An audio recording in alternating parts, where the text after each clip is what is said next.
Hello everyone. तो कैसे हो आप सब? आई होप्स कि सब बहुत अच्छे होंगे। और काफ़ी टाइम हो गया मुझे वीडियो बनाए हुए, बहुत टाइम के बाद मैं ये वीडियो बना रही हूँ क्योंकि मैं बहुत बिज़ी थी इस पीरियड में। और फाइनली KVS और NBS का रिज़ल्ट भी आ चुका है। रिज़ल्ट आने के बाद में एग्ज़ाम सिटी भी, मेंस वाली जो एग्ज़ाम सिटी है वो भी आउट हो चुकी है। और गुड न्यूज़ ये है कि मेरा भी PGT का हिंदी वाला है जो प्री, वो क्लियर हो गया है। ये हमारा इसमें नहीं हो पाया था बट इसमें मेरा क्लियर हो गया है। और मेंस है 29 को और मेरा सेंटर आया है अजमेर।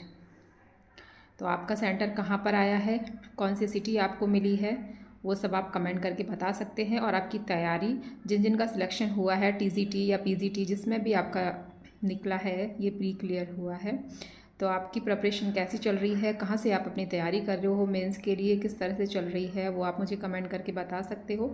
और मैं अपनी तैयारी कैसे कर रही हूँ, अगर ये भी आप जानना चाहते हैं, क्योंकि हमारे पास बहुत ही कम टाइम बचा है अभी। I think almost 10 to 15 days ही हैं, 15 डेज़ ऑलमोस्ट।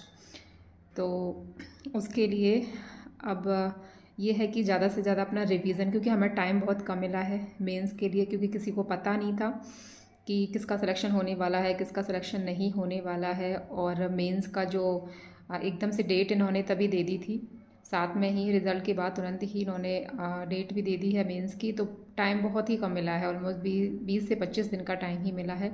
तो इतने कम समय में अपनी तैयारी कैसे, क्योंकि डेस्क्रिप्टिव पेपर भी है, लिखना भी है, तो समझ में नहीं आता है कि कहाँ से उसको करें हम।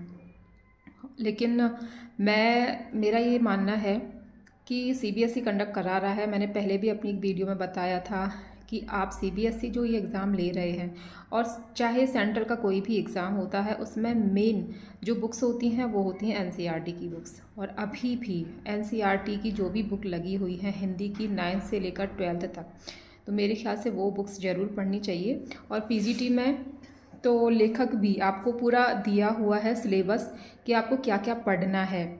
जैसे हिंदी का पूरा इतिहास जो है, हिंदी साहित्य का इतिहास, जैसे कि आपको काल, सारे काल दिए गए हैं उसमें, आदिकाल, भक्तिकाल, रीतिकाल, आधुनिक काल, सभी जो काल हैं उनके लेखक भी दिए गए हैं, कवि दिए गए हैं कि आपको इन्हीं लेखक और कवियों की रचनाएं पढ़नी है, इनके बारे में आपको पढ़ना है।